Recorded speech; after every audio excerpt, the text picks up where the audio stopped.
match me. My style is impetuous. My defense is impregnable. And I'm just ferocious. I want your heart. I want to eat children. Pray. All right, y'all. We back at the motherfucking Tough Talk podcast. Your boy Phil Hunt, Andre D. Thompson. Say what's up, Andre. All right, y'all. We back here at the motherfucking podcast. We got a guest for y'all today. Our first guest. Yeah, bitch. Nigga, your voice is so confusing. I don't know if you was straight and turned gay or used to be gay and turned straight. I've been delivered. This nigga got a diva in his spirit. I like women's. I'm delivered. We got a guest. We got a guest. Our guest is I today. used to have pocketbooks. I used to wear mascara. Our guest is shit. Kevin Mason, a.k.a. Grim on Power. Yeah, Black Grimace. What's going on? Tough Talk people. Tough Talk. Black Grimace. What does that mean? Yeah. I don't know. Wasn't the Grimace the thing in McDonald's? That's the first thing I thought when they named me Black Grimace. You wasn't upset? Nah, I was. Look, as long as the check don't bounce, I don't care what you name. We don't But care I what know our what it name was. I've is. yet to understand where that came from. I'm actually want to ask one of these days. Where did y'all get Black Grimace from? Like, is that? Did you Google Grimace? I did. The first thing that came up was The Ronald's McDonald's friend with the nigga. short arms. Right, Barney's yeah. cousin. But you know, Grimace, that's a way you show pain. It's Grimace. Well, that too, but I think it's because I have what's called a resting bitch face. When I'm like chilling, my face just looks angry all the time. So yeah, you got the grim face. Right. So that's what they said. You look like you grimacing. That's at least that's what so I think. I feel like that almost fits your character. You got the grimace thing down pat. Exactly. So they were like, good job he's with got a great casting. look. They picked somebody that grimaces. Now, if only you would stop getting beat up on there. That's the issue. Well, you getting beat so- up, Ken? On the first couple seasons I was on, I did take a few L's. You know what I'm saying? It wasn't the best look for the character. But yeah, no, this is part of telling a story. It wasn't, the character was not a bitch. Fucked up. Nah, the character wasn't a bitch. He just was in the wrong place at the And wrong the time. biggest You've been guy method acting your whole life. Oh, fuck that has you. to take the L. The biggest guy. So how did Power come about? Maybe tell the listeners a little something up. How you got the out part? here thinking that this is happening to everybody because you got to work. I was lucky and I was ready for the opportunity. Basically, what happened was I was doing background work. I was doing comedy. I was doing background work. I had left my job and I was trying to make some extra money. And I've been on every show except for Power. One of my goals when I was doing background work was to be on every major show they filmed in New York. So I did Law and Order. Did a bunch of other stuff, and every time I would apply for Power, Weren't you in Daredevil? Luke Cage. Luke Cage. I'm Yeah. sorry, Black Daredevil people. Yeah, that's right. He's got Yeah, thick you was skin in and Luke shit. Cage. I Right. remember watching the episode and being like, yo, I think that was Kev right there. Yeah, Luke Cage has got thick skin, so when people say mean shit about him, don't bother him. You know what I'm saying? Yeah, so one of yeah, those you I'll was- just bounce right off. Deep Boo, nigga. you was deep in the bag, but you was there. You was on it. I was happy about that. I was like, yo, there go my man. I had to freeze it right quick and zoom in on you, but I was like, Yeah, that's it was the him. Flash. It was the Flash. That's him. You gonna get all that work, Yeah. Y'all can't see Kev, but Kev, how tall are you? Was about 6'4"? 6'4". Kev's a big guy, so yeah, he about to get all that security guard work, Yeah. all that goon work. He about to get all that work. I'm 5'5". I don't know if midget. I don't know if my goon game is on. I don't think I fit the goon stereotype. Andre, you need to get in on that goon work. I can. I'm pretty. Yeah, you want to be a model and shit. Yeah, didn't you do ads for like watches and shit? Bevel. He did Bevel, a Bevel ad. 4 different ads. Yeah, he's too pretty for Google. Literally. Yeah, you Like I've know, been told Bevel, that, that's the like, black big, shaving but cream you company. If can't- y'all don't know, They won't believe it. Help y'all get them razor bumps up off. And your if neck. I do end up as some type of like a tough guy, it's because I'm the gangster that has a passion. I can change. He has a dark past. That's what it is. It's always some fucking shit. With Pretty some girl boy gonna type. Fix me. He's a killer, Yeah. but he's also a great artist. Like, why he got his shirt off in every scene? He's at a funeral. Every time I ever got into anything, I was somebody's boyfriend. Hilarious. So you feel typecast, Andre? Is that what's happening? I'm Feeling not bothered by typecast? it. Because sometimes people do feel typecast, and it's a level to it of like, Yes. I feel typecast, but then there's also a level of like, nigga, be thankful you have a type. Yeah. Like, be thankful you fit something. I'm trying to break out of that too. I lost a lot of weight, and y'all can see me. But the people who don't know, I used to be 280 pounds at the beginning of this year. Of muscle. No, that was all fat. Solid. Hey, the people don't know. 280 pounds solid fat. You never hear nobody say that. You always hear people say of muscle. They never go of fat. I had to drop some of that weight, so I dropped about 40 pounds down to about 231, and I'm just trying to change how I'm perceived. You So slim and trim now. 231, yeah. I'm 235. Well, how tall are you? 6'1". Oh, there you go. Height and 2 inches make a difference. Okay, it's starting to sound like a boxing match. I'm 6'1". Sizing me up. Left I ain't handed gonna hold you, bro. with the red trunks with the sequin. I definitely would wear the sequin. Definitely would do the sequin. Yeah. I would recommend the book for anybody who's interested. This is a very good book about acting. Michael Caine wrote a book called Acting for Film, and he talks about... Yeah, I'm not gonna say what I want. No, go ahead, man. No, Say it with your chest, though. nah. With your chest. When Kevin Hart did that interview against Kat, that shit sure was. He said that shit with his chest. Yeah, he did. You kicked my little sister's ball over the fence and I want it back. He said that shit with his chest. I just find it funny that the nigga got arrested. He was cussing. They got Kev mad. Cat got arrested. Oh, yeah. But that was some bullshit that his people should have told him about. What do y'all think about that? I'm tired of seeing black comedians argue. Wait, hold on. publicly. Let me finish that thought before we get to that. Michael Caine's book, Go Get It, it'll tell you about acting for camera and how to kind of be the best. Like, if you're going to be the security guard, be the best security guard, because that's what happened to him. He was playing... Michael Caine, a British actor, was playing a Cockney accent English guy in every movie he was in until he got so good. It was like, well, we got this guy who does this. Maybe give him a shot to do this because he's doing so well with it. So that's how he broke out of that mold. In the same way, I'm hoping that happens to me. I break out of this. Yeah, that's how everything works. So what's the role you want to play? Start I off. don't know. Maybe What's that movie with the off football player?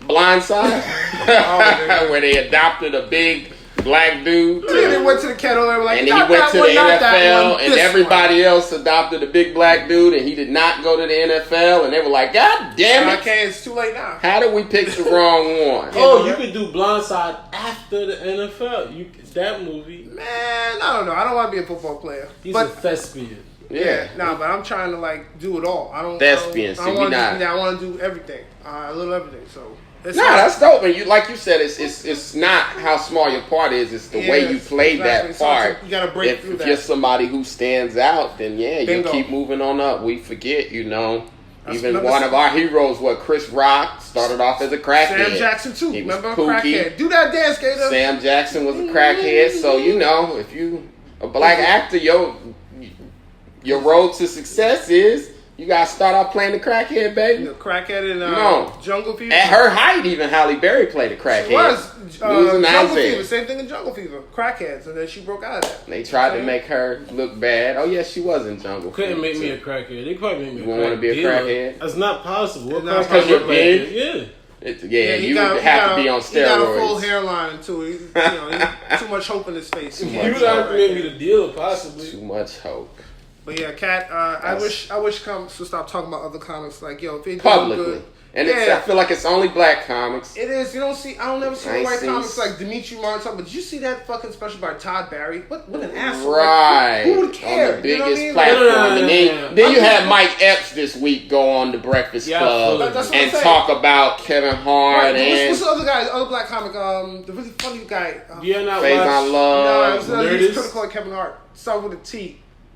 TK Kirkland. T.K. Kirkland. And all of them Same talking shit, about that's how right. he's not funny. And it's like, at a certain point, someone gets so big to a point where, in my opinion, you can't say he's not funny. You have to say, I don't think he's funny. Exactly. And then that becomes a matter of your opinion. Right, you can't to say, which I won't Kevin debate. Hart's not funny. I won't debate your opinion. But when you say that person is not funny, then I'm like, all right, fam. But look what they're doing. Kevin Hart making all this money. Tiffany Haddish making He's all on this top. money. You critical, He's on top. And they And ain't that many of us. I out can't there. say Kevin Hart hasn't made sense because Mike Epps, of course, went on Monday and tried to say, well, when you're on top, everybody's going to have something to say about you. And, when you're that big, somebody is going to say something about you. And he's like trying to figure out why Kevin's mad. And I'm like, wait, but Mike, you aren't everybody, you're Mike Epps. Like, Yeah, and they're all funny. That's a what's... couple of years ago, he was in that same position. Remember, he was doing Friday. Yeah. Big movies. Stuff with, I went to the same high school as Mike Epps, and we from the same city, so I got nothing but love for Mike. Mike's a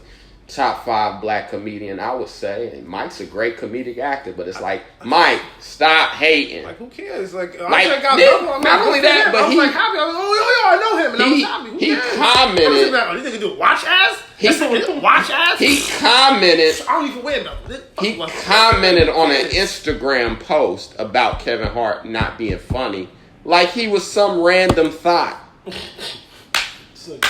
He got a check next to his name. Who has a blue check and is commenting underneath? And you know, usually you see blue check people talk to blue check people. You don't too much see blue check people interacting with common folks, other than to say, "Hey, thanks." Yeah. Hey, thanks for that. He's commenting like. But that's why I feel like, and I told somebody this a few years ago, and I'll see what y'all think about this. But those memes, that meme culture is harmful. Like, you don't see white... No, listen to what I'm about to say. You don't see white comedians... Meme culture. You don't see white comedians sharing those memes like you see us sharing them. And I mean, in particular, I mean the meme that says, you know, hey, Cat Williams... It's a picture, you know. Cat Williams, Kevin Hart, Dave Chappelle, Chris Rock. Only one of these people... Or, you know, one of these people has to go. And then you see mad people just going in about how this person ain't funny or that person or y'all stupid. This person gotta go. I don't see, you know, in white culture, I don't see them sharing memes of white comedians with Louis C.K., with Bill Burr, with Seinfeld, with Jim Gaffigan on it going, one of these has to go. I don't care what niggas do. But I'm saying that culture, do you feel like, I feel like that culture creates this atmosphere where you see this back and forth. I think people are just looking to make conversation, that's all. They're just trying to stir up some conversation. Yeah, but... Because you put names in there that you know people are going to be passionate about. It's not like if you put Doo-Doo Brown in there with... you know what I'm saying? What of these got to go? Everybody, Doo-Doo Brown. I know who Doo-Doo Brown is. But I'm saying, like... Folks out there, Google Doo-Doo Brown if you're listening, baby. You know what I'm saying? Or if you put, I think J. Anthony Brown is funny, but if you put J. Anthony Brown in that same... No, I get what you're saying. They have to be big enough. But all I'm saying is, and I mean, all 3 of us do comedy. We all have mad white friends on like the Facebook and everything. You don't see them sharing those memes. And I'm going to associate it. I'm going to make a deep dive here. All the way back to slavery. There can only be 3 black people in the house, baby. Everybody else got to go out in the field. One person got to go. I don't think that's what I see. That's what I see when I see that. I'm not saying y'all got to agree. I'm just saying that's what I see. Maybe there's not enough. I mean, maybe and just don't care. I feel like we put that energy out there, and then it kind of comes back. It manifests itself. It's too much work being black. I'm over it. I don't care. When I see those things, that's what I hear what you're saying. But when I see those things, I just be thinking they just trying to start. No, I mean they are, and it manifests itself. And like, not only that, but it's a divide of like you want to say that's black culture, but here's what I say: the deeper divide, I think it's more of hip hop culture. Because Jay-Z said a long time ago, he said, you know, rap is unique because it's not like any other music form. He said it's more like boxing, to where in order to be on top, you have to knock somebody out of a spot. And that's why you see all the different beefs and stuff. Yeah. So where you don't really see that with the Garth Brooks and the whatever, the Sheryl Crows, they all just coexist together. That's not fucking Whereas true. with rap, that's again, I'm not, true, listen, Andre, stop. Because I hate when people refute what I'm saying but don't have any evidence. I do. So hold on. Listen to what I'm nigga. saying. Listen to what I'm saying. Man, Let me finish what I'm saying first, is all I'm saying. Let me finish what I'm saying. We all work within comedy. We all understand that, yes, there are white comedians that don't like white comedians, right? We all agree that, right? But what I'm saying is, you don't see it in publicly. Like, they're not doing interviews bashing each other. Really? So that's all I'm saying.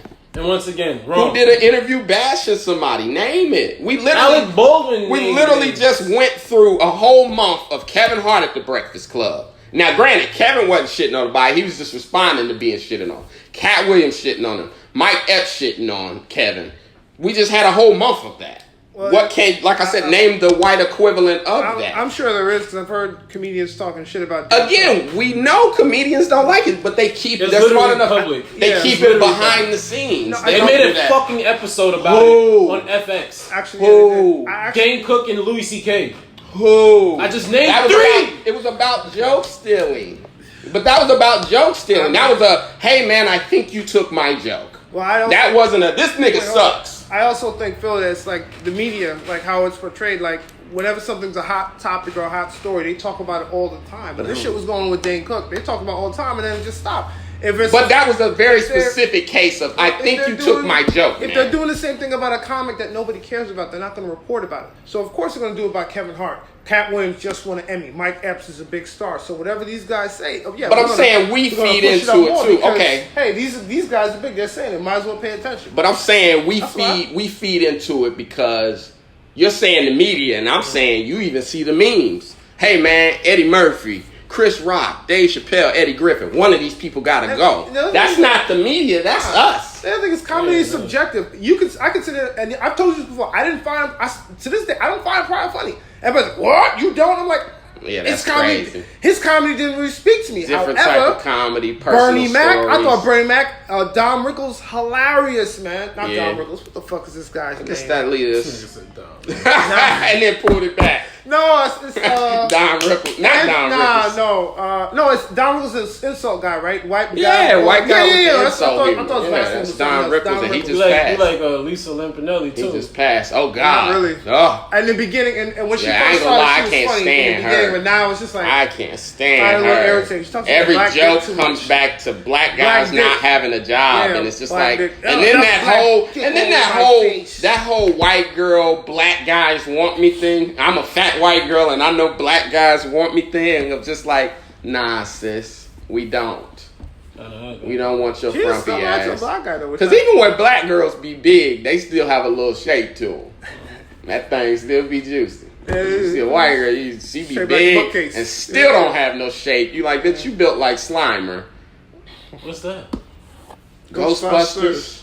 Oh, yeah. Da-na-na-na-na-na-na. Yeah, Kevin, Big Kev, I don't know. What's your industry age, Kev? Industry age, I don't know. No, Just pick one. hold up. I'm trying to think. I did a branding workshop with some other actors, and people guessed I was between 29 and 32. So I guess that would be my industry age. But in actuality, I'm 39. So my industry 39 age December. is 30. That's my industry age. So yeah, we both remember Ghostbusters. And Andre just young as hell. You don't even remember Ghostbusters. You never saw Ghostbusters? Da-na-na-na-na-na-na. How old are you, man? 25. Yep. Come on, man. The He Bobby came- Brown soundtrack. He came in right at the end. He came in after With all that Bobby happened. Brown on that soundtrack, that thing was through the roof, boy. Through the roof? Through the motherfucking roof. You gotta do some And I research. guess See? we're gonna have Them was the days. I was like 3, but God, come God. on. You This remember he is was bothering me. I ain't even gonna Ghostbusters? lie to you niggas. This shit is bothering me. Ghostbusters? It's insane. Well, what year were you born, Andre? 92. Yeah, no, that's So crazy to He would me. have been too young to even remember. Because you take for granted, you think the things that Yeah, you yeah. know are things that It's everybody worldwide. knows. He's He's just like, what? I don't know about Punky Brewster. So then Different that Strokes. was, so how about I Lady? know Different Strokes. So I how know about Punky when they Brewster. made Lady Ghostbusters? Did you catch that? I mean, I knew Recently. it existed. I didn't give a fuck. But you ain't give a fuck. That's hilarious. In '92, that's after the Chronic. Yeah, that's after the riots. No, the riots After the was- Chronic album. The Chronic. It might be the Chronic was same 92. year, Chronic was 92. I think it's the 91, same 92, year. yeah. That's crazy. And I mean, even I was mad young, but I can remember, being in the stroller and the Chronic playing, and I'm like, I know I'm gonna have me some gin and juice when I get older. I mean, I know the Because song. fucking Snoop Dogg killed that shit. But yeah, that's crazy to me that people be born. I like when I was born. That's crazy how people keep getting born after I was born. They keep getting mad. Ain't that weird? They won't stop making these people. Stop But in no, 79, 80. Andre, you have your markers too, though. Like, I'm sure there's an album that you heard that might have changed your life that some kid is gonna be like, what? Changed my life. Or it was, what's the word? Omnipresent. It was all around you. I'm the president. 03, 50 Cent, Get Rich or Die Trying, maybe. Mm. That's meaning not necessarily that you had to be listening to it, but you couldn't go somewhere without hearing it, like how Cardi B was this summer. So where you're just like, if I hear this song one more time, I'm gonna kill everybody. And then 15 years later, you're like, that was a good year. It's difficult because I'm raised in two cultures. Okay, right. You got the Jamaican thing, so and you got the American thing, and your parents maybe played Jamaican music in your house. There's shit that I was hearing on a daily basis That's not that you guys don't even. I can't even translate. right. So, Gotcha. There was a time when Da Vinci was the biggest thing, and guys are stripping all these things, and y'all like, huh? Exactly. So like, wait, Safari? Oh, y'all really listening to that? No. We don't count that nigga. He like, nah, nobody counts that. Nobody counts I ain't gonna lie. You ever see the clip of him performing at Rucker Park and he got booed? Yeah, I saw that. Oh god, that was hilarious. I be feeling bad because when everyone else goes left, I be going right. Everybody's booing him, and I'm going, but who books Safari? Yeah, you got me promoted. I was like, why are you? Who books him as a musician? As a talent. Like, if you book him to, I don't know, host your party, I guess you'll get some chicks out that love and hip hop. But who books him as an artist? And it's like, seriously, that's what the crowd is about to watch. Yeah, him no, perform. he got booed. They started throwing stuff. He didn't take it well. They were throwing shit at him. And the worst part about it was, as any comic would know, if you're getting booed, hey, you try to dig your way out. Right. He started insulting the crowd, which is the way you can go. He was like, but the shit's got to be funny. He was like, I fuck chicks that you dream about. And the crowd is just like, boo. No, you don't. Boo. And start throwing they shit. throwing stuff. And that's what was great. And that's what I think I love about New York. He's from New York. And it's like, we don't give a fuck, you ass. You are ass. That's not necessarily the same thing though, because I noticed this is like one of the things you love talking about black, white, whatever the fuck. There's a certain, and it's not even black and white. This is more so poor. Poor people need little victories. That that's true. That is true. There's certain little victories, like world. They don't get world stars. Like I have to cut you off. Why are they fighting in the street? And it's not even that. Like, because that's all I have. I have to cut you off in this line. Yes, and then 100%. Stare at you. And it's like, you need this. That's a poor person's victory, right? Fucking loser. To cut you in the line at McDonald's and order something off the 99-cent menu is a poor person's victory, right? But now all the way to the highest level, what we just seen with Kavanaugh taking the Supreme Court, that's their victory. Nigga, what? He's trying to take. I'm just saying. He's trying to take what you're saying and relate to Kavanaugh, all the way to the cut top. him in line for the Supreme Court. I'm agreeing with you that we take the small ones. We're gonna cut you in line. Okay. He's cutting you for the Supreme Court. Oh, okay. I've been behaving shittily my whole life. Shittily. My whole life. And I'm on the Supreme Court, which means I get to make decisions for your life. Which I get some of the outrage of the white ladies being mad and shit. Some of the outrage is fair. The white ladies. Although I did like Bette Midler saying that was the N-words of, white women are the N-words of society. What, nigga? I'm still a nigga. What do you mean? Yeah, so what are we again? I'm sorry. I'm confused by white women. And they all said that was John Lennon that said that. Yoko Ono said it to John Lennon, and John Lennon dumbass made a song about it. Dumbass bitch Yoko. I don't care about the neither of them. You don't care about the neither of them? About the neither of them. Now, he calls me really Southern, but he just said he don't care about the neither of them. Listen, I like Outkast. But yeah, sometimes with metaphors and shit, they just lose us. It's just like, huh? So what are we then? I truly don't understand. And then again, like I said, when everyone go left, I go right. Everybody was outraged that she said that. Now I'm just like, Bette Midler's still alive? Oh, yeah. And then B, I'm like, Bette Midler's on Twitter? Beaches. Beaches. Hocus Pocus is the big movie that everybody knows, but you don't know Ghostbusters. I seen Hocus Pocus. What? It was on Disney Channel. It was 3 witches and a little kid, right? Yeah. You seen Hocus Pocus? Yeah, were you straight ever? I'm delivered. I like women. I don't carry the purses no more. I don't wear mascara. So all right, Kev, we went on a little tangent there, but how did you? This nigga went on a tangent. We talked about some other stuff. Like, all right, brothers, y'all niggas is grown. Y'all wild. That's okay. It's called a conversation. So, Kev, what up? How did you get into comedy, man? What made you want to do comedy? Like, what inspired you? I actually lost my first job because of comedy. Like, I used what? Yeah. I used to do insurance claims for Enterprise Rent a Car, and people. I worked at Enterprise too. You did? Yeah, I got fired. You got fired too.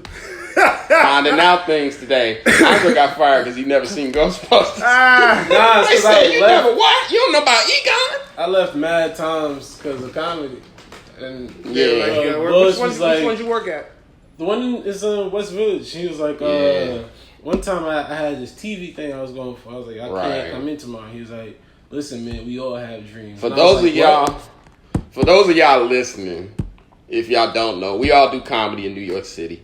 If you don't know, you gotta have a job where you get off. Either it's flexible A or B, you get off by about 7. Yeah. Because if not, you ain't doing nothing. I know I'm not from New York. I'm from Indianapolis, and I've met a lot of people all over, did comedy all over. If you listening and you thinking about moving to New York or LA, get a job. Get a job that's flexible A or B, something where you can be off by 7. Because, people do not want to hear about your dreams. I didn't get fired because of that. I got fired because I started in rental. I moved up to corporate, like insurance. And then people would call in and they'd be pissed because their car got smashed up. And I would joke around with them about trying to break. Oh, you want to joke about laugh at people's pain, huh? Something like that, because they'd be yelling at the phone. I'm not the kind of person, I can't yell like that. Gotcha. So I try to sarcastically almost. Right. The one thing that happened in particular where I was like, all right, I'm about to get fired is this guy called up. He was driving a Bentley on a Wednesday. No, it was a Maserati. And I remember saying to him, nigga, I said, the Maserati is a Saturday car. You don't drive a Maserati on a Wednesday. You asked for this to happen, LOL. I was just joking with him because I'm like, obviously, we were at fault. People try to put LOL at the end of anything. Right. This dude called me a turd the other day on Twitter and said LOL. And I said, huh? Yeah. Are you a comedian? You can't take a joke? You can't that's not a joke, nigga. No, if you're going to insult me, insult me. Don't put LOL at the end of an insult. But damn, that's crazy. So you was joking about. Yeah, we ran to them. You was laughing at their pain, and they're like, nigga, I'm not laughing. He laughed on the phone and went to my supervisor. Yeah, this guy's not taking my claim seriously. He's making jokes about it. So he called me into the office. You can't be doing this, man. Because it's like this is like the 4th time this week. Because I that's how I am. I'm a serious person, but like you deflect when someone gets too serious. You deflect with humor, so it's a defense mechanism. It's a defense mechanism. He was like, yo, you can't keep doing this. He was like, we gotta let you go. And I was like, okay, you know what? I quit. That's fine. I quit. And I started. I tried to get back. Were you good at the job, or? I don't know. I didn't give a fuck enough. Like all the people who were ahead of me, like in other positions, they didn't look happy. So what the fuck do I have to look forward to? There is a level. Kids didn't 100% working in a cubicle, no promotion. There is a level to someone complaining about a Maserati that's just like, fam. If your Honda got smashed, I'd be very serious because you don't have any money. But if you had a Maserati anyway, you probably got another $100K. It's all to the good.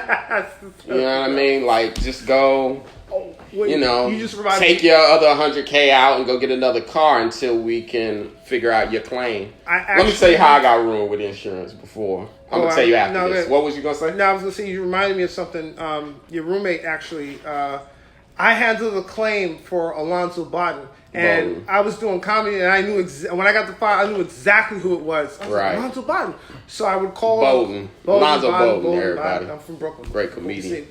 All right. No, I saw Bodden or Bodden? Oh, Bowden. Bodden. All right. Are you sure it's not Bodden? Yeah, I'm working with him at Bananas next month, everybody. Shameless plug. Hashtag shameless plug. Go ahead, Kev. But I had no claim from you. Smashed the car up, and I kept calling. I finally got through to him, took his side of the story, and I was like, hey, man, by the way, you really funny comedian, man. I said, I want to be a comic just like you. And he's like, yo, man, thanks, man. He said, yo, just keep grinding. And I met Alonzo, and that happened after the Maserati thing, and that's when I knew, like, I gotta go. I'm done. You felt like that was a sign. When that came across your desk of like, I'm sitting here doing what the hell they tell me to do. Yeah. And this dude ain't doing what nobody tells him to do. He out here making money and living by his own rules. Yeah. And I'm stuck here listening to what the hell y'all got to say. Mind you, I didn't just quit. If you're thinking, I had a savings and I made a plan. You know what I mean? So if y'all listening, don't just quit then try to hit up Tough Talk Podcast and say, hey, man. Said I was going to make it. All of us said, hold up. Whoa. We didn't say all that. We said take it slow, make a plan, and then make your escape, man. Started doing comedy, got me a little other side hustles. I was DJing 100%. And shit, and then found the background acting, which... How long was you DJing? I was DJing from 97. I did radio in Albany. I did DJing from 97 till about. So hold on, that was in 97 you was DJing. When did you quit the job and start doing comedy? 2013, 2010. 2010. Oh, so you had been a DJ 13, previously, yeah. And you kind of went back to doing that. What? You were a DJ previously, and then you went back. I never stopped. Okay, so the whole time West you Indian had most of the that jobs. skill the whole time. Yeah. Gotcha. Doing Okay. it on the weekends, So weddings. you quit, and then what did you do once you quit the job? Did you immediately go find like an open mic and start open micing? I had started comedy before that, so I started taking it a little more seriously. Okay. I was still trying to get on radio because I thought I could still do radio because I had a DJ background, and Right. radio didn't pan out. But once I started acting, getting more acting work, then it just came about comedy and acting. Okay. And now it's like, people, what do you want to do more? I'm like, I can do both. I don't have to do either or. I feel like failure is almost the tie that binds comedians, though. Absolutely. Like, we try something and realize, and I mean, I started when I was 20, and at the time I was doing alarm installs, and it was almost kind of funny because I was 19. Now, today I'm 32, and I look like this. I still don't look that old, so at 19, I look like a child. So people literally, I would be installing an alarm, and the whole way people would kind of be like, "Hey man, but do you know what the fuck you doing?" And I still remember being in this one part of town. I was in Greenwood and Indiana, which, if y'all don't know, Vice President Mike Pence was the governor of Indiana, to give you a wide view of what that state is. It's definitely a red state outside of the city that I lived in. So I was slightly outside of the city. But long story short, I'm programming this white lady's alarm, old white lady, programming her alarm, showed her like, "Ma'am, this is how you program your alarm. Now, when I leave here, you are going to reset your passcode." She goes, "Okay, but you're showing me how to program the passcode. So that means you can just come right back in and change it." And I'm like, "Nah. I'm showing you how to program it so that when I leave here, you can change it, and I don't know it." And she looked at me again and was like, "So you can come right back in and change it." And I'm just like, "Yo!" Like, you really think I'm gonna rob you? And I kind of had this moment with her where I was like, "Look, lady, you either rob people or you work. Most people don't do both." Like, just but I had moments like that. What I'm saying is, I had moments like that, interactions with adults, that made me go, "Yo, working is really not like, it's not nothing to be valued, because they can get rid of you at any moment." Your mind has to be a certain way. It's the comedy. You gotta take a lot of L's. And the world is just a funny place. You take a lot of L's before you, because I took a lot of L's on set. I took a lot of L's in job interviews, audition. I take a lot of L's in auditions to this day. And when you meet somebody, Andre, that's in comedy, like, did you do any like college or anything? What you mean? Did you go to college? Yeah. I mean, did finish? you? Nah. See, yeah, that's what I'm saying. Of like, you ever meet somebody, like, there was a dude that worked on Wall Street and he wound up quitting. Mercurio? No, that's don't. Not Mercurio. Another dude that worked on Wall Street. He worked on Wall Street and was trying to be a comedian, and then wound up quitting. But you meet some people that are very successful, and you scratch your head because you're like, "Well, why the fuck do you want to do this?" Like, huh?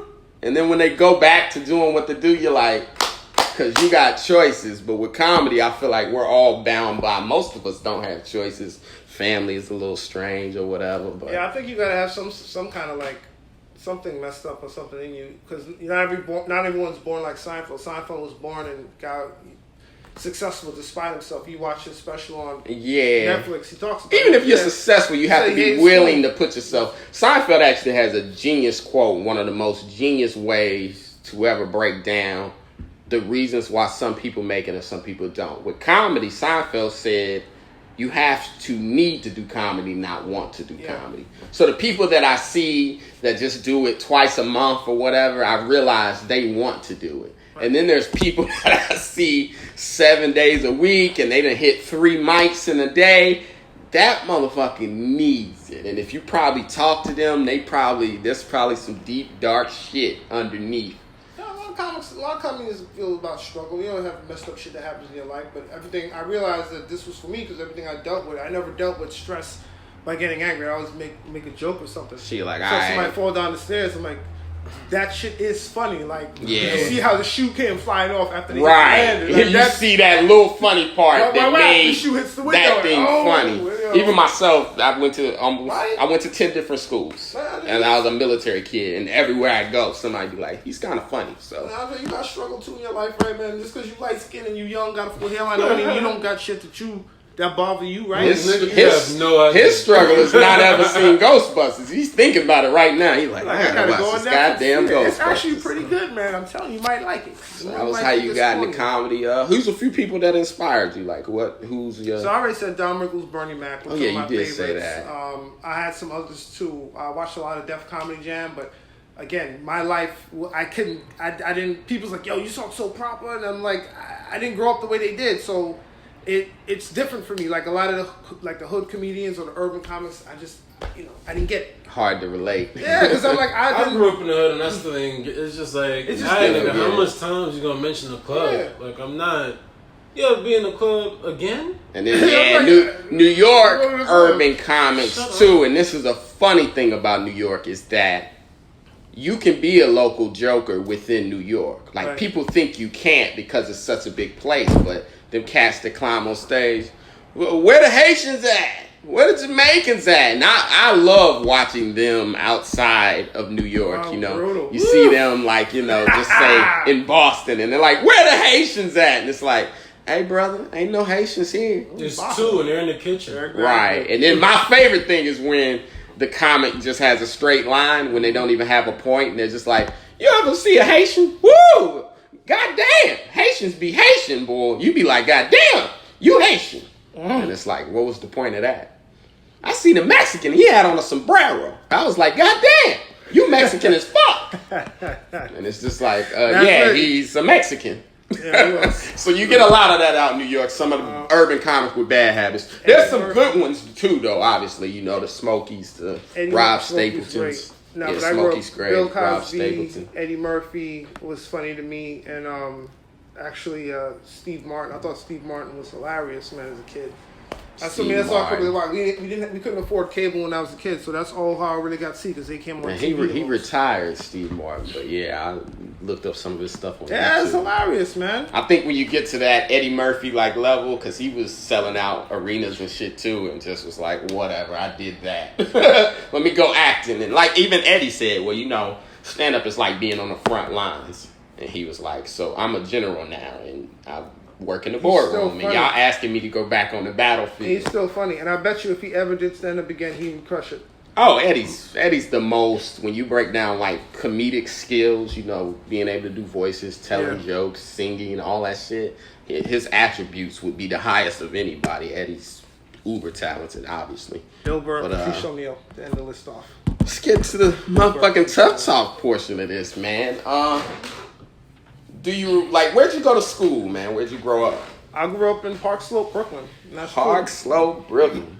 Park Slope is now gentrified, but when I was growing up, there was a lot of crackheads and prostitutes and whatnot. Oh, word. The prostitutes, hey. All day, every day, prostitutes. That's crazy, because now what it is, like, people will call me and ask me, Phil, man, you don't feel safe?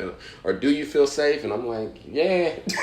Because you can just kind of walk anywhere. There's still some sketchy areas, but... The problem is people watch too much damn TV. So it's like 4th Avenue and, like, Park Slope, 4th Avenue. Yeah, I lived on Douglas Avenue. Between 4th and 5th Avenue. Okay, yeah, that area. It's really, now it's just like, it used to be bad because it used to be like, a neighborhood's bad when you walk around and there's literally dog shit all up and down the street and people don't even stop to clean it up. It stays there till the rain washes it away. Ugh. And now, we live in a good neighborhood because there's a fucking CrossFit gym 2 blocks away from where my mother lives. You just see white people running around the block and they ain't running from shit. They just running for exercise and not running for their life and shit. You know what I'm saying? So, yeah. They got the organic pizza and shit. So, this is a fucking Ethiopian spot. Damn. Pizza, Run by black people. I didn't even know pizza could be We never had Ethiopian when I was a kid growing up. was fried chicken and fucking more fried chicken 2 blocks down. Now there's an Ethiopian spot You didn't have right no there. options. Ethiopians need one. Popeyes or KFC? Which one you want?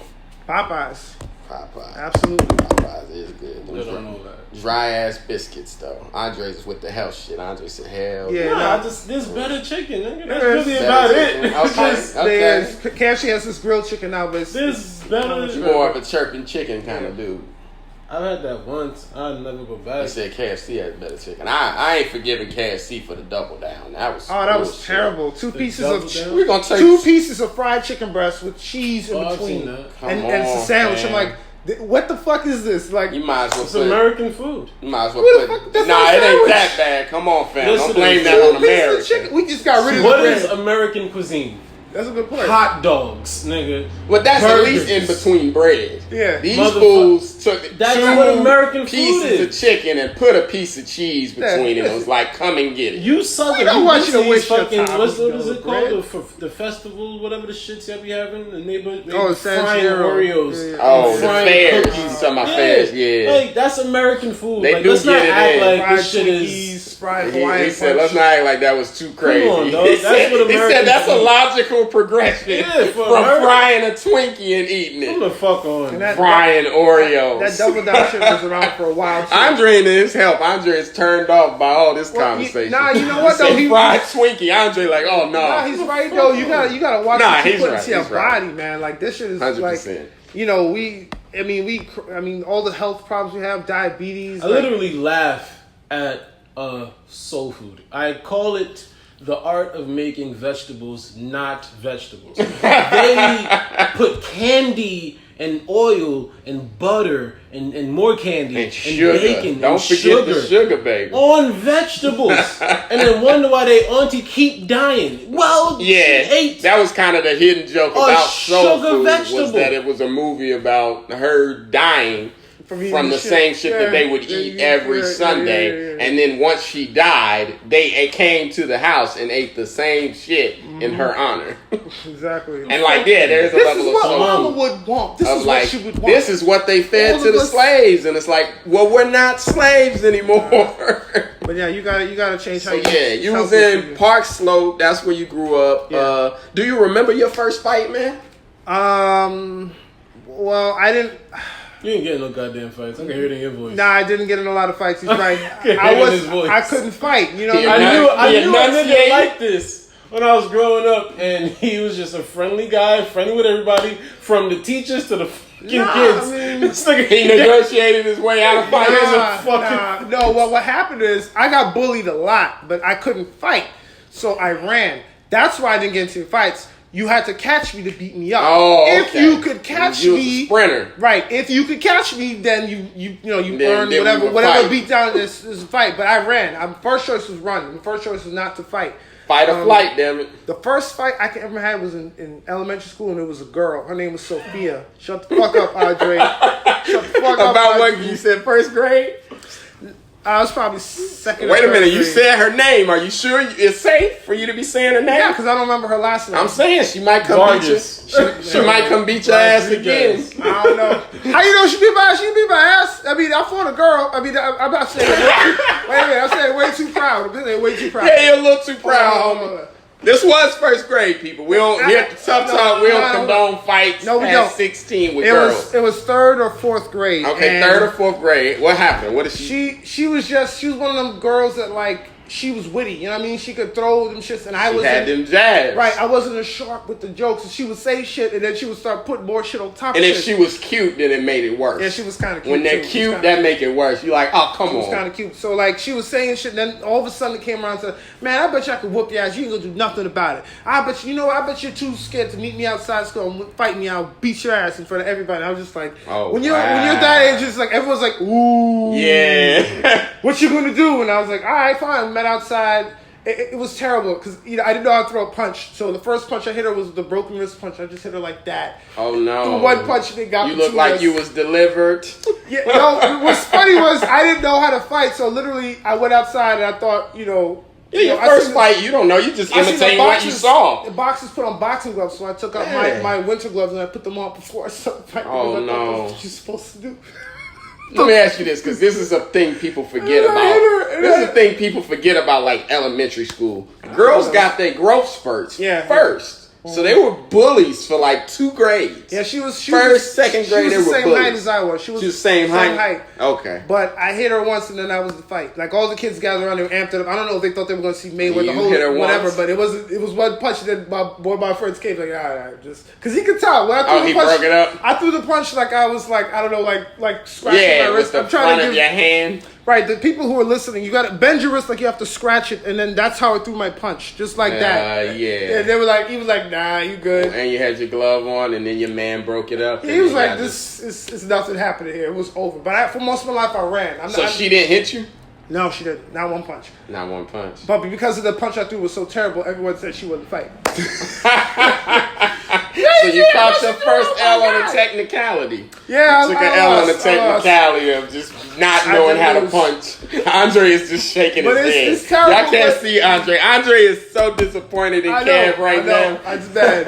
But I didn't really fight. I can tell you. Andre like, nah, ball your fist up like a man and hit that woman. You gotta understand. I grew up. My mother and my father were not together when I was growing up in my formative years. So whenever we would talk about fighting, Mother like, I don't want you fighting. You don't tell the teacher. I'm like, Mom, ain't no time to tell the teacher. At 3 o'clock, them teachers leave. They don't give a shit what we do after school. Yeah, that bell One I got from my mother was basically that. She was just like, if they say something mean to you, just ignore it. Yeah, she'll say a bunch of nice shit. She's like, just tell the teachers, say something mean, ignore it. Mm-hmm. And then she'll whisper, if they fucking touch you, start kill them. Like she was like, oh no, my mom's crazy. It would go like nice, and then I don't know. She'd be like, listen, if somebody put their hands on you, murder them. It's fine. I'm okay with it. I'll bail you out. We got the money. My mom was the same way. She said, don't let them put their hands on you. Nobody can put their hands on you because if they give to you, you better give them back 2 times I'm over from Trinidad. So that was. I got my father. The first time this is when I started bugging though. When I got in trouble by my father for getting beat up. Yeah, and that's what I was going to say. You'll find most kids that are raised maybe by the mother. Did you say, was the father around? Nah, my dad wasn't around. Okay, so yeah, because the mother will kind of be like, nah, don't really do that. You know, no, my mother wouldn't say point. That. No. Well, I mean, your mother's a little different. Jamaican, like you said, culturally different. Right. Whereas, my mom would kind of be like, you got to talk and she would communicate. Say, and Daddy is like, knock that motherfucker out. If they put their hands on you and they get you, you got to twice as hard. But I didn't, like I said, you'd have to catch me to fight me. I didn't really fight. Did you have like brothers and sisters? I had 2 sisters. 2 sisters, older or younger? I had a twin sister and an older sister. Are they older than you or younger, or you in the middle? No, I'm like the youngest. My twin is 8 minutes older than me, and my older sister, she's a little older. Oh, and you got a twin. Huh? Okay. You a twin? Yeah, but she's a girl. Oh, girl. Yeah. My sister. And see, because I'm saying, usually, the hierarchy is, mother, father kind of guides y'all, and then the older brother. I had an older brother, but his ass couldn't fight. Yeah. What use was this motherfucker to me? I had 2 other brothers, and they both was gangsters. So instead of being like, yo, don't fuck with Andre, right? don't fuck with Andre, because then you got to see his brother. No. Mine was opposite. We gonna beat your older brother up and you. And I'm like, yo, how we all getting chased up the block together? It wasn't even like that for me because they were active gangsters. So there's no, let me see your brother. One is in Jamaica being a gangster down there, and the other one is in Boston. Okay, so both nobody was there to help you. This was other places. But I mean, there's times when you can't run from every fight. And I did have that happen to me in junior high school. Junior high school was different because it was like, there was a bully. He was like the alpha bully. He picked on me every single fucking day. And at some point, deep down inside, what did he pick on you about? Just anything? Dumb shit. Like he would just my bag always used to be full of books, and I was a real small and skinny kid. So he would like flip my bag, and it would go over my head and make me fall. That's kind of funny. I ain't gonna hold you. Your bully had a sense of humor. Nah, but he was just fucking with me every day. Like I would do everything to not see this nigga. We'd be in the same class because our names were similar. Like my last name was Mason, his was M.O. I'm not gonna say his name on here. No, fuck that. Robert Moses, what the fuck you gonna do now? Come see me. I'm here. Yo, Robert, I don't have nothing to do with that. Don't come flip my book bag. I'm a fall. I'm a different. But he used to fuck with me every day. Like we were in bands. They motherfucking made us sit in the same room together. 2 beds, 4 kids, 2 beds. And the 2 other kids slept in the same bed together, and I had to share with junior them. high school, I had beds. Yeah, we were in a band camp. We went away overnight to go play somewhere. Okay. And I had to share a bed with this motherfucker. Nigga like, you ain't sleeping in this bed with me. I ain't gay. I'm like, look, I just want to sleep. Nah, man, you get in this bed and punch you. And I'm just like, he was bigger than me. And I'm like, what the fuck am I supposed to do? So shit like that. You get in this bed, I'ma punch you. So where did you sleep? I slept. So the other bed, you see how 2 hotel rooms are 2 beds. The other kids in the 1 bed. So I slept on a chair and I put my feet up on their bed like that. And that's how I slept. You should have done your palm smasher, the little niggas- finisher you did to the girl. Oh shit! You should have palm smashed Wait you one till time. you fall asleep. Oh my god! Put the glove on and palm smash. I just didn't want to deal with it. Like fucking they came to the room and saw me sleeping on the chair. And they were That- like, "Why are you that's sleeping what- on the chair?" And I'm like, "Because you won't let me sleep in the bed with him." And that's Then what as sucks. soon as them niggas left, get the fuck off the bed. Boom! And I'm like, what the fuck am I gonna do? Them 2 kids wasn't trying to help me because they was like, they didn't want to deal with it. And let me say this: this is what sucks about How growing. you tough in band camp? I don't know. The tough, I don't know. you don't even gotta be Mistake. tough. You gotta be the toughest kid in band Yeah, camp. this nigga wore And that's berets. the thing. All you have to do is be the toughest person at wherever you go. This You nigga don't wore a truly beret. He wore a gotta beret be every tough. day, so he was tough. I guess he was tough. So- Parade? A beret. He wore a beret every day. So there's like the thing about school and growing up is, and it's so funny because it really boils down more to problem solving than anything. Because like you're saying, really when you start that fight, you can get suspended. So there's like that risk of like, and that was my thing. I can remember in middle school getting suspended 3 times, and everybody knew the 5th time you got suspended, you went to alternative school. Oh yeah. So if you thought these kids was bad, you gonna deal with the kids that really got issues, like they 15 and they homeless. Yeah. That kind of issues. So I remember not wanting to go to alternative school and having been suspended for fighting 3 times and working on that 4th one and trying to like ease myself out of certain situations because I didn't want to go to alternative that kid on the school. bus who said, that bus fight, the scratch fight. This one of the ones he got suspended for. All right, so I scratched somebody. Matter of fact, next time we're gonna read that He's got story. the powers of Meowth.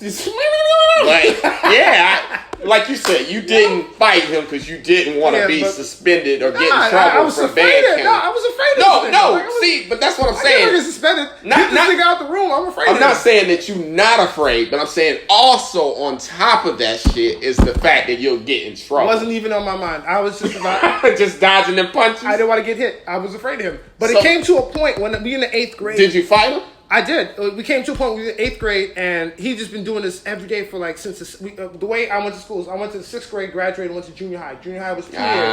7th and 8th grade. So I was with him for Damn, 2 the years. 60s was different. Fuck you. That was the 90s, bitch. You was probably 4 or 5 when this shit was happening. You had to pass the Ghostbusters test, Andre. Still on to get still to on the a 7th Similac. grade. Nigga still got Similac on his breath. But yeah, But that was it's just a 6th, stupid- 7th, and 8th grade for me too. Yeah. So middle It school was was 2 always years big. straight with this nigga just Of picking just on me, him man. picking on you. And just one day, and we just walked through the hallway. Got and this that nigga, courage. Yeah, this nigga just did the bag flip shit again, and I fell hard. And at that point, you just like, all right, All right, that's enough. I can't take this shit no more. Like, either we gonna fight and you gonna fuck me up, or I'm gonna fight and I'm gonna punch you. Ain't gonna fuck But it's me no enough more. of that. But Yeah. I snapped, man. And them niggas, all the kids knew it was real because I took my bag off like. Because all right, he nigga. put that glove on that he had in the 1st grade. They said the palm is coming. Ooh, The nah. palm that he gave Oh, Sophia is coming. Hilarious. Nah, I took the shit off. I just dropped that shit with intent. Like, all right, you gonna fuck me up or I'm gonna fuck you up, but you're not gonna do this shit no more. So I just started swinging. I don't give a fuck. And all the kids was like, oh shit, Kevin's, because they never knew me for fighting because I was a runner. You know what I'm saying? They all knew, if I'm fighting, there's gotta be some serious shit. Kevin I the don't sprinter. fight. Bro, I just swung as hard as I could. I think I hit him I swung like 16 times, probably hit him twice. Your connection rate was low, It was but how terrible. effective was those 2 hits? So it was effective because he didn't see it coming. He didn't see it coming, Because, yeah. like He I probably said, was so shocked. He thought I was was right because they all knew me for running and not fighting. So when I started swimming, this nigga was like, You hit him twice? Yeah, I hit him twice. Hit him 2 good times. He was just like, he didn't do shit because he was like, he never made it past that point. No one had ever Everyone was like, challenged his bully. everyone was like, oh my God, he's actually fighting back. He's standing up for himself. Oh So shit. you hit him twice. I hit him Did twice. he do anything? No, he didn't. The other kids came and broke it up. Because they know I'm not built like Right. that. Because after 16 swings, I got tired. And You got winded. 2 hits were earlier on because I don't. You gotta work on your precision, but I admire the fact that you finally got this motherfucker. I just threw him. I was just You throwing. look uncomfortable doing it now. Yeah, but that's how I would throw the punches. Now I know how to throw a punch. You Back then I was twice, and he haymakers. did nothing. The other kids broke it up. Right, because they saw how I was screaming and swinging at the same Did he time. cry? Was there blood? No, I cried. 'Cause He said, "I cried." I cried. He didn't cry. I was. He had a breaking moment. I did. But I'm triumphant. I am strong. I was crying while throwing punches because I was scared as shit because I don't know what I'm doing. Hilarious. I had that adrenaline in me, so I was swinging and screaming and like. I was like, sorry, I had to come down to this, buddy. They came, they backed me up, and then he was like, "I'm gonna fuck you up," and I was like, "I hope you do, nigga. I hope you do." And everyone was like, "Ooh, like Kevin's gonna do some shit." And then nothing happened after that. But guess what? The nigga never fucked me again. Because when you push somebody to that point where they're like, "This nigga is crazy," Did he? She was hilarious. That was in 8th grade. Yeah. Did you see him in high school? Nah. I graduated, went to a different school. Nigga got Robert left. died. He got left back. He did that shit and changed schools. He went in the office and called his mom. Yo, come pick me up. I finally hit him. What's funny is that after that, they did call my mom to school like, "Yo, he was fighting," and she knew what was going on. Yeah. She'd been trying to get me out of that school for the longest time, but the administrators didn't do shit. Right. They knew the kid was doing it. They didn't do shit. So when that happened, it was just a matter of time. That's why everybody was like, This was in they knew I was in- a bookworm. They ain't know me to Yeah. fight. So everyone was just like, "Oh my god, he's actually doing Right. this." Like, yeah, all right, chill, Kev. I'm like, who gives a fuck? You want to fight? I don't give a fuck. So, I was real gangster. was that in the earlier part of the year? Do you remember? It was. It Of was the the school earlier- year? it was. And he just left you alone the rest of Yeah, the he year? did. I mean, occasionally from time to Did time. you ever like walk down the hall and see him bullying somebody else and think, oh man, they'll get it? Nah, he was a pussy. He didn't really. See, the thing about it is, people only bully or they only fuck with people that He was them fuck with bothering you because he Right, knew 'cause I you know wasn't do going to shit. do nothing. There were other kids in that school that were like way worse off than I Yeah. was, but he knew that those kids would fuck him up. They were Right. like, "You can do this shit," so he would fuck. There'll with be some type of retaliation. I'm not standing up for myself. Even That's if the problem. they don't fight you necessarily, so they might Exactly. smack you with a book or something. How familiar y'all with Brooklyn? Like that school was in Fort Greene. So during- you, and this was during Biggie Right. Brooklyn. Right. So this The was real like, Brooklyn. Right. So this is like, I don't know, 92, 93. Yeah. This nigga was born. That's when I was in, no, 90, That was- 90s, that was- late 80s, early 90s. That was good. that Niggas you was robbing finally people for- stood up to him. People were taking JanSport Starter strings, jackets and starter shit. jackets, I 8-ball never jackets. forget. Check this out. I'm gonna tell this story. That's around that time. Because it's mad funny. My brother had a starter jacket, right? And my cousin had gave it to him. It was a Knicks jacket. So in Indiana with the Knicks jacket off Yeah. top. And this was when it was real, 93 Yeah. or so. You know, you was like one and shit, but it was real. New York Knicks versus Indiana Pacers, real beef. Real rivalry, You yeah. couldn't just walk around with that on. But long story short, my father was military. My father was away in like Japan, whatever. He comes back, and my mom was trying to deal with. I mean, she had 5 kids, and I mean, all of us same mother, same father. But when he would go away for duty, she'd have to stay with us and kind of deal with like the boys and like, what do we do with this bullying shit? So I remember my father hearing about the bully over the phone and being like, huh? So anyway, long story short, my brother comes home without this jacket, and my mother is just like, yo, where's your jacket? And him trying to come up with all these crazy stories. Long story short, he goes, all right, so the jacket got took. My father leaves out, they go back to get the jacket to the school. They come back in, and like you ever hear just silence, and you like, why is it so quiet? You hear the door shut, my father slams the door. He looks at my brother and goes, you let a motherfucking girl take your jacket? He got his jacket taken by a girl. And it was just the funniest thing in the world. Because my father had to hold it in the whole time he was at the school. Like, his disappointment. Now I'm not mad at her. I'm mad at you for letting her take it. And my brother was like, she had a pen and was gonna poke me. And my dad being like, you mad? You scared you gonna get poked? Like, it's way more dangerous shit in these streets. All three of y'all got beat up by a girl. I know. You Yeah. and your brother. I don't think I got beat up by I don't think I didn't get beat up by a girl. Not that I'm proud of it. I mean, we was proud kids, of it, but nah, I had a girl that was bullying me. I explained that on the Yeah. first episode. She was taller than me. Yeah, The one bully I can say I dealt with was, I was a freshman, and this dude, when I was a freshman, I was 14. I don't know how old y'all were. That's an old freshman age.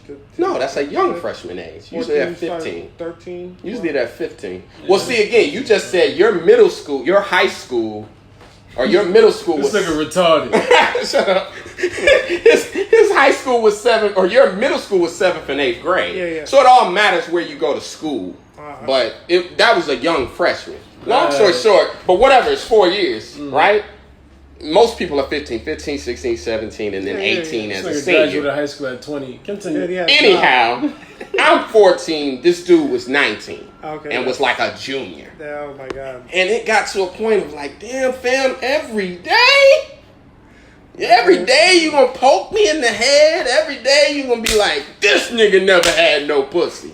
And you know what's crazy? When you're that young, you don't know how to deal with it. Like, now that I'm a grown man and a comic, I fully know how to deal with it. You just make fun of the fact that this dude is old as fuck. But because you're a kid, you're like, pussy? Oh, he was like, I still remember this. He was like, what color is pussy? And me not knowing, because I'm fucking 14, being like, I don't. And this nigga full beard, and he laughing, everybody laughing at me. Oh, he don't even know what color pussy is. You doing that still? You should be. You need to come hang with me, be around some girls. And he had his own crib. He was so like I said, every day he would fuck me with me. So long story short. Oh, hold on. You can't say long story short twice in the same story. I say that shit a lot. The last story you said long story short. Three Three times. That was counting. Short story long, nigga. No, every time he says long story short, y'all take a shot. That'll make this short story long. He said it wasn't good. Short story long. Like I said, every day my freshman year. So where finally one day, which matter of fact, it was 2 of them. I remember hitting one of them. And him not even doing that. Because everybody was like... Yeah, I didn't expect that. And people almost clapped at just like... And I mean, dude was 6 foot. I'm small now. So as a freshman, I'm like, why you every day? So with the other dude that was 19, I punched him one day. I finally got tired of his shit and I punched him. In the face? Yeah, because it was just like, dude, every day? And I mean, he would touch me and stuff. I still remember one thing they did. This is horrible. It's gonna make me sound like a bitch. No. Look, I had these shoes, like, for gym. And, he took my shoes, and these was just gym shoes, so I couldn't even be mad. And we had auto mechanics class together. And he took my gym shoes. Say that word again? We had auto mechanics class. We had auto mechanics class together. And there was motor oil, and he put motor oil in my shoes. What? Wow. Exactly. What? Wow. Who does a 19-year-old to a freshman? That's who does that. Kind of funny. So I remember, like I said, just being fed up. And finally, one day he said something. I think he said something about my sister, who was kind of closer to his age. And it was just like, man, you do this damn near every day. Just trash nigga shit that a trash nigga would say about a chick. Your sister ugly, your sister this, your sister that. And it's just like, damn, man. So now you moving on from me. You talking about my sister now.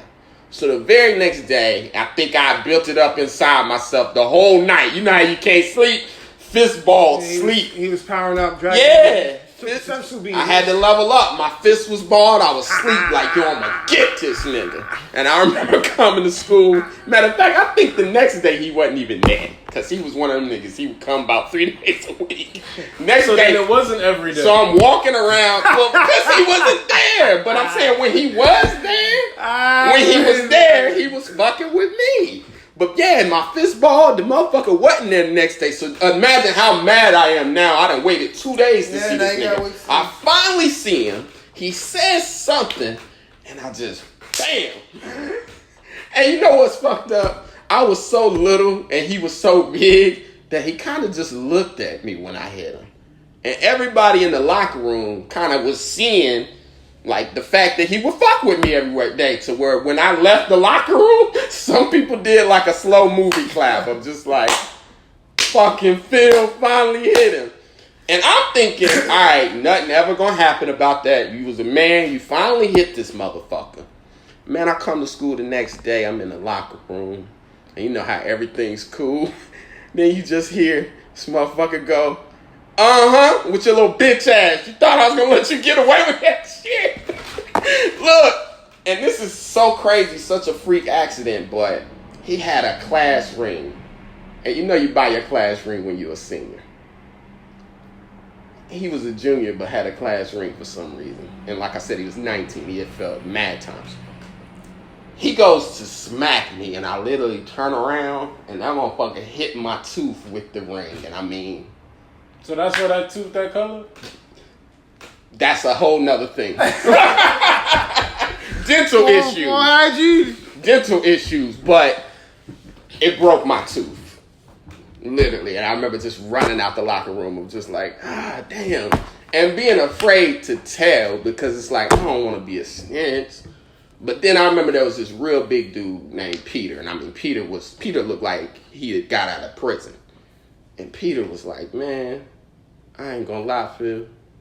I'm as big as I am, and I probably couldn't beat up that nigga. He was like, you ain't no punk. You a kid. He was like, go tell him that nigga. Just went and told on that nigga. And when the principal got him, the principal being like, you been with me for 5.5 years, haven't you? And this is what you doing? And like I said, there was so much shame involved as a kid, but as a grown man, I'm like, you 19 picking on a 14-year-old. 19 picking on a 14-year-old. Like, it wasn't no honor in it. But I was so mixed up in the shit that I felt like ashamed that he was fucking with me. Okay, so we heard stories from Andre. You never been bullied by nobody? Yeah. I'm just interested because we both got these. We all shared our bully stories. I just like these niggas was pussy. I ain't never heard that. Andre is like, yo. Never ran, never will. You know what I'm saying? No, elementary school I got bullied a lot. I would say 4th and 5th grade. A lot of wild shit. Niggas was stealing shit from me, robbing me, throwing shit out the windows. Where'd you go to school? Brooklyn. Oh yeah, no, that's pop. Yeah, so about that time. Yeah, we shared some of his stories on the first episode. Niggas was doing that shit in Brooklyn. And then lunch tickets. I didn't share that story. That's why I wanted to share it. The one where this is like 6th grade. This is when the switches got flipped because the summer 5th grade, and then the summer continuing in first day of 6th grade. A lot of wild family shit was happening, so I was already angry. Yeah, that's a big factor. I was already angry. I was showing up to school angry. And then I'm at lunch, and this LB kid, this is a gang in Queens, takes my, I'm reading this book, and he takes my bag and slides it down the lunch table and throws it in the garbage.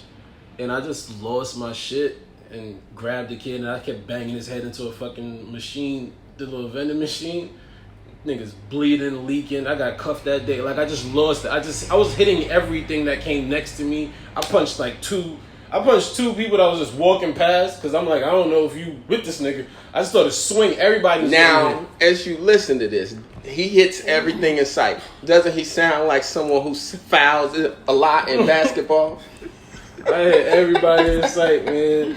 But he never fouled nobody on a basketball court. I did not foul you, Phil. You are just not strong. Okay. So there strong we go. Is not a part of basketball, but yeah, Andre. Yeah, but the family issues, family issues is like when you look back at shit, you're like, oh, that kid probably, like I said, was homeless. Was homeless, was whatever. Now you actually was in the right because dude was coming at you. Oh yeah. What happened after this? So he left you alone after that, or you? No, I spent all of 6th grade getting into immense amounts of fights. Like, immense. Let me ask you this: 6th, 7th, 8th.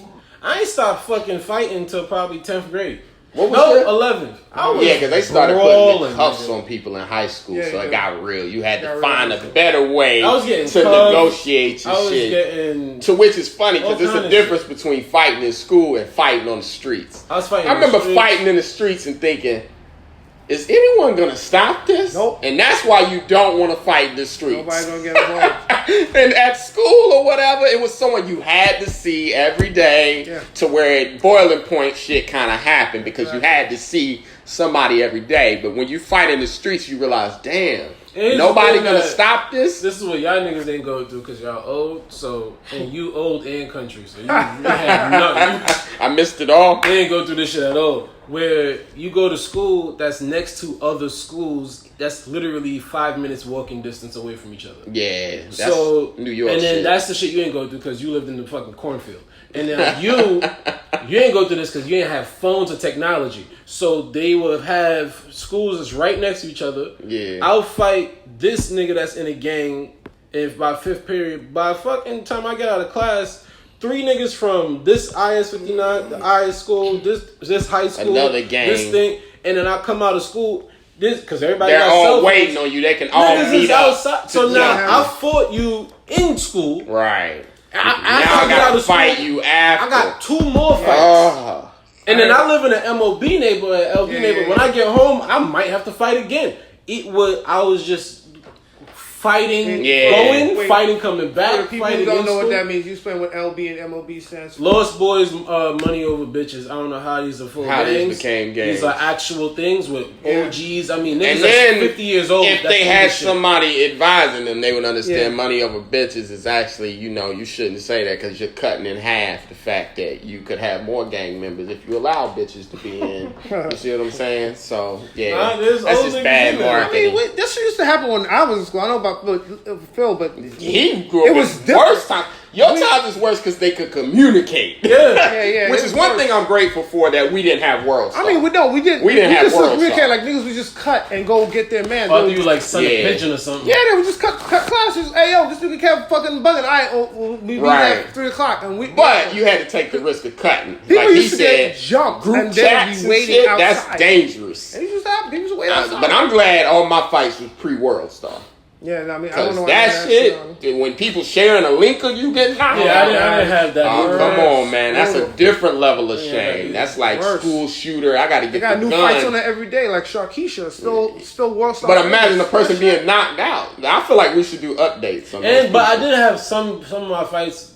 They had like the videos towards the end of it because it was always sporadic. Nobody ever knew. Grainy, like but that was flip phone video. Flip phone shit. When we couldn't quite make out that was the Bevel model in there, and thank God we can't because they might have been like, "Nah, Andre's mad violent." So, Ken, what was the last fight you got into? You remember the last fight you got into? Have you gotten in any as an adult? I mean, so not that it's a problem, but what happened is.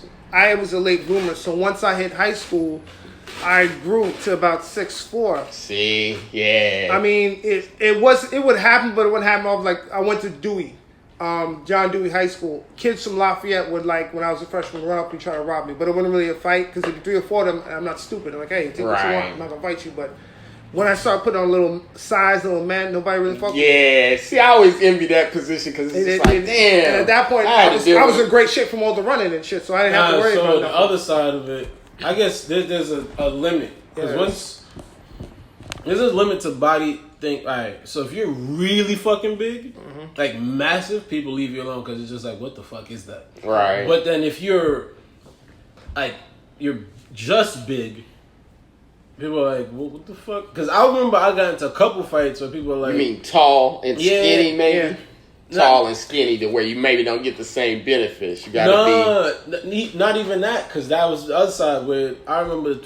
This is in IS-59, and I heard a nigga... We just fought. And then I was like, yo, I'm getting niggas out here for you. And then my boy is a part of the gang, too. He's like...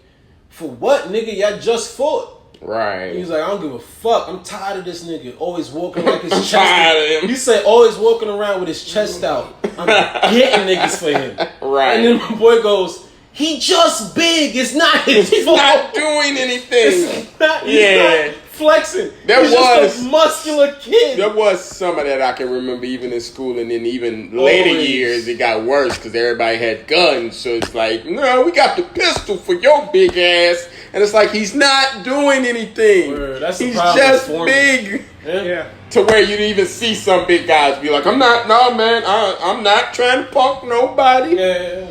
You know, you run a pickup ball or something. It's like, man, I'm not taking none of this seriously. If you say I fouled you, I fouled you. There's no need to go to your car. I think I got into a fight when I was in college, but the guy didn't want to fight me. I was the one to fight. He just kind of like, he got me all riled up. And then like when I was like, all right, let's fight, bitch. I'm tired of talking. I don't want to talk no more. No more talking. Let's go. It's time to go. I don't care if you beat me up, I'll beat you up. Once I'm done, let's go. We get outside. This nigga come outside. He's like, yo, Kev, I know why you acting like this, man. Why you gotta be like this? I'm like, nigga, shut the fuck up. I don't want to hear no more words. Put your goddamn hands up. It's time. That's a weird line. Put your hands up. Like, and that's like the era now. You gotta consider you had an the opportunity to talk up there. You ran your mouth. We out here now. Real shit. Let's go. No, I ain't fighting you, Kev. Fuck you, acting bug. You bugging. I'm bugging. I tell you, I'm still mad about what's this shit. right, because you didn't get to fighting. So bad. And you like, then he called the cops. To be honest. But that's why men, To be honest, though. To be honest. You my mans, but the fact is the facts. If you want to fight, you just hit that nigga. Fair enough. I did. But, No. But I knew, hold on. This dude I'm talking about, I knew he was a bitch nigga. So I knew the minute I hit him, he was going to call the cops. Because he called cops on women for less. Exactly. So I was like. So then there's no fighting it. No, but I get where Kev's coming from because there is a level, and especially amongst men, to where Chris Rock has that joke, but I mean, it's the truth. Where he was talking about with women, and he was like, the thing about women is there's never a line where you can hit them, because he was saying amongst two men, Chris said, I know if I'm arguing with a man that's bigger than me, I know there's an area that I won't go into because that's the fight talk. Exactly. But there are guys and there are times where a guy is going back and forth with you, and you kind of got to draw the line. And to be honest, as the smaller guy, that's why I don't tend to go back and forth too much with other grown men, because once you do, especially not at school and in the streets, they can just say, hey, fuck all the talk. Let's go on and box. He was small, and I wanted him to throw the first punch, so that way if he did call the cops, I could be like, look, he hit me first. I'm going to tell you this He well defended. real quick. I knew he was going to do it. Because I remember having to decide whether or not I wanted to fight this guy, and this is a weird thing. All right. You know, like 4 o'clock in New York. Kev, you drive, and Andre drive too, so he know this. Double parking, right? Mm-hmm. We all know in New York it's way too much double parking. The streets are narrow. 4 o'clock, them buses come down. But anyway, long story short, I'm double parked outside somebody's crib, and I'm waiting for them to come downstairs. Now, granted, there's a car parked up for me. There's nowhere to park, so I have to double park. Like, it's not an option. Long story short, this dude is coming down the street. He stops about where my car is and just starts honking.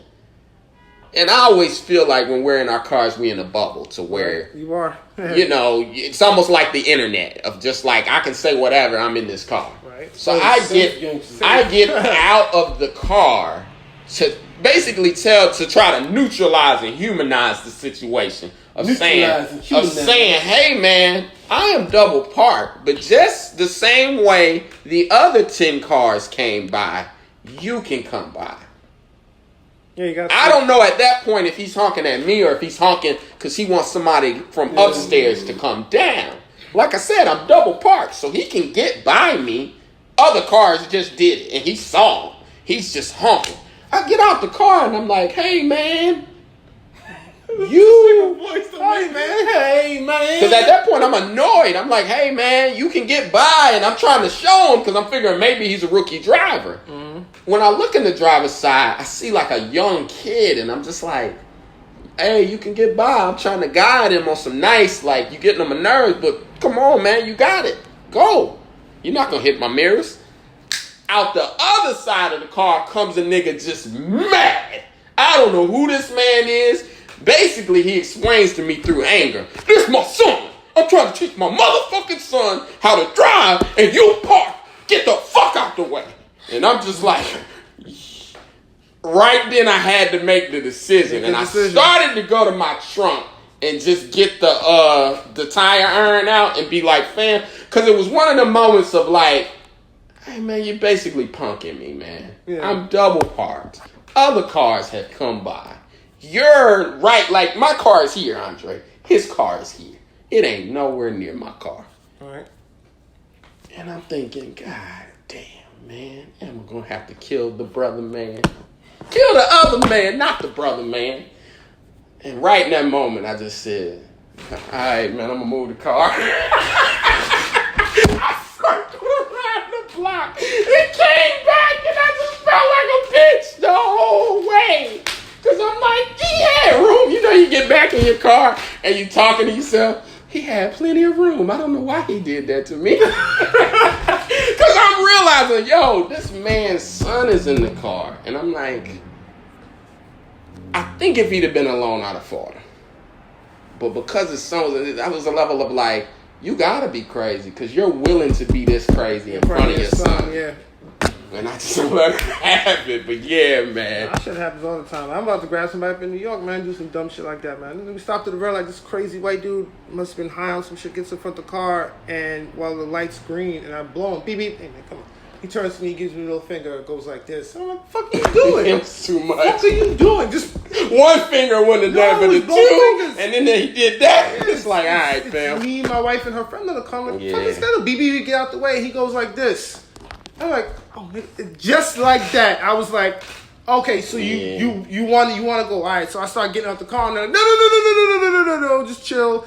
This is after I started doing power. They're like, nah, you ain't gonna mess that money up. Yeah, you know what like I'm saying? you got something to lose. Because there would be some crazy guy in the middle of the street. He don't got nothing to lose. Kevin Mason from TV show Power beats up Black Grimace from Power beats up, and then they be like, 50 Cent, you gotta ban him because he beat up somebody. They don't go after you, they go after the bigger person. In that moment, I made the decision. I'm like, I'm going to whoop his ass. Right. I knew I could have whooped his ass.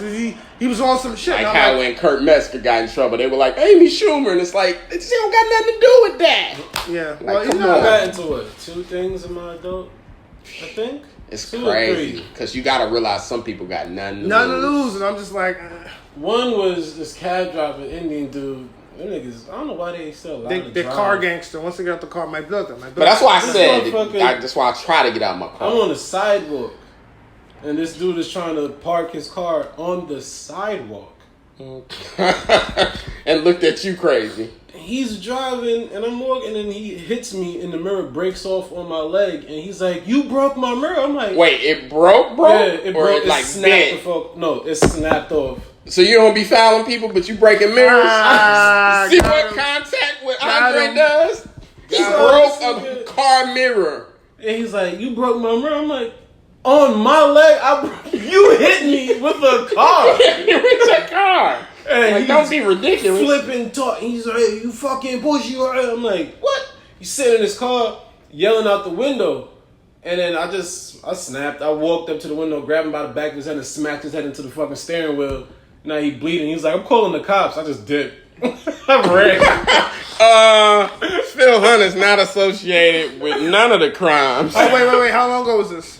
I was in college, so probably like 3 years. Oh, damn. Statute of limitations still in effect. Don't say no names. Yeah, Phil Hunter's not associated with none of this. A cab driver listening going to be like, he gonna sue a cab driver too. He gonna sue you for lost wages and all. I can't believe you broke his mirror though. That's kind of funny. If I hit you and you break my mirror, I'm gonna be like, nigga, what are you made of? How did I break my mirror on that person?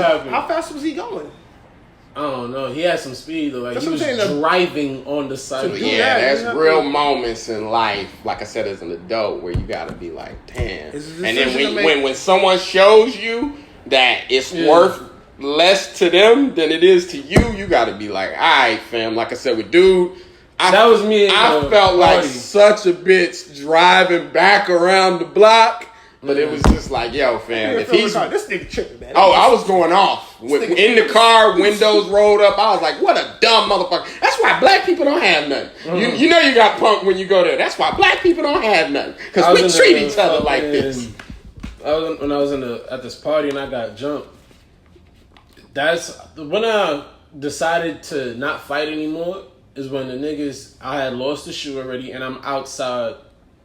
I fought because the nigga took my shoe and he was trying to take me up top, but I know how to not Get taken up. You know how to not get slammed. Yeah, so he just grabbed my shoe and threw it. But I don't fought already in the club. I fought a couple niggas already in the club. And then I'm outside. And now I'm seeing more Hennessy bottles and more niggas running. I'm just like, y'all multiplied? Is more you niggas? Yeah. Y'all not satisfied? That's the thing too. Like I said, fighting in school, you kind of know everybody. Everybody knows you. You know it'll get broken up soon. When you in public, you don't know. One is you don't know who you fight. Ex-Marine, ex-whatever. He might have been the motherfucker that killed Bin Laden. You don't know. That ain't motherfucker you want to fuck with. Yeah, but, and then two, you don't know who's with him. So all that fighting in the club like that, everybody want to jump in and have the story. Yeah, I hit that nigga with a Hennessy. Fuck that nigga. I hit him with a Hennessy. Yeah, I always thought somebody else did all the work. I always thought and you went up with a Hennessy bottle. Bow. I'm like, yeah, that's the one. They want to be that guy. Yeah. Right? One thing I've learned from all these fucking fights, most people don't want to fight. Yeah. Right. But the difference is, hood niggas think they want to fight and think they can. Yeah. And then, so they'll take any because they need that victory. But that was what you was talking about earlier. That small victory need that over somebody. Bullshit. Yeah, and then when you don't give it to them, which is how I ended up getting hit with Hennessy bottles, but it's because they started they were losing. Bigger victories, like George Bush still in that second election. Yeah, so they're need losing. to aim for that kind of shit. That's when it escalates. Have you ever been jumped, Kev? Like I said, no, because you'd have to catch me. I got jumped. Got to catch you one, and then by the time you were old enough, when people really started jumping people, you were so big, people were like, fast. we don't need a couple people for him. You can't see it now, Dre, but I was fast, and you gonna catch me, you gonna have to work. They tried to jump me, but I ran, so... Yeah, I had that happen before too. I jumped a couple we know times. You gotta get out of here, man. Anything you want to plug? Where can they find you at? When is this? I don't know. When is this episode? It's coming out whenever. Oh shit! So literally next week or Monday, Tuesday, right, might be Friday. All right. Well, however I feel. Well, I have this. I have this show. I'm on my friends Justin and Rashad. They produced a show called "Better Not Bring Your Kids." They're gonna be at Caroline's at the end October 31st, Halloween. So wear your best Halloween costume and come out. It's a regular price that you pay to get into Caroline's. What's the promo code? BNBYK. You can get $10 off. But say that again. The promo code is BNBYK. It's initials. Okay. And Better Not Bring Your Kids. Yeah, it's a very funny comedy show. It's gonna be Kevin Mason, Justin Ramos, and friends. A lot of funny comics in New York. A couple other. Andre, you got anything you want to plug? Andre D. Thompson on all kinds of shit. That's it. On all kinds of shit. Yeah, that's you gotta follow him on Twitter. He be putting Black some funny Planet, shit. And hit him up and tell him, chastise him about never seeing Ghostbusters. He loves the internet trolls. I've seen his responses. I'll be following this funny shit on Twitter, man. And Kev, are you gonna be on the next season of Power? I am. Let me drop my information. At Big Kev Comedy, YouTube, Twitter, Instagram, everything. Yeah. And you're on what, season 6 of Power? We're filming season 6 now. I will be on season 6. It's gonna be some big things. And what episode were you on? And so when did you premiere on Power for the people? Season 2 I was background at that point, and then season 3 was when I got my audition and they upgraded me to like a recurring. So look for Kev in season 3 of Power, and then you'll see him here and there throughout the I had a couple episodes. Season 4 I had like 7 episodes. I like the way they closed it out. They kind of left it. We still don't really know if Kanan's dead or not. No, Kanan's definitely dead. I don't know why. How they gonna write 50 out? Come on, man. I mean, this is the way the story went. He got shot people can't believe it because he got shot in real life like 9 times and survived, but he got shot 4 here, he died. And people are like, nah, that's not right. He's dead. I promise you, he's dead. I enjoy when the show is on. Like I said, you see good energy. It's good, really good writing. Primarily black show. What's her name? Is it Sasha Kemp or Courtney Kemp? Courtney Kemp. Yeah, she's a really good writer. But teach me the motherfucking game, Ghost. Every time I see those memes, I die laughing because they said the ladies think it's all good being a hoe until your daughter look you in the eyes and say, "Teach me the motherfucking game, Ghost." Teach me the motherfucking game, Black Grimace. Yeah, it's gonna be good. Season 6 is gonna be really good. Look out for Kevin Mason Fire. in season 6, and it's nice having you, man. Thank you, Thanks. brother. Wait, where's your social media? You don't give Oh, my social media, y'all know me at I am Phil Hunt on the Instagram and the Twitters, and just Phil Hunt on the Facebook. Bro, this ain't your first episode. You gotta let them know so they can follow you. Maybe it's their first time listening. I'm just so unconventional, baby. Every Just time. too unconventional. Well, it's been fun. That's been all for us. God damn it.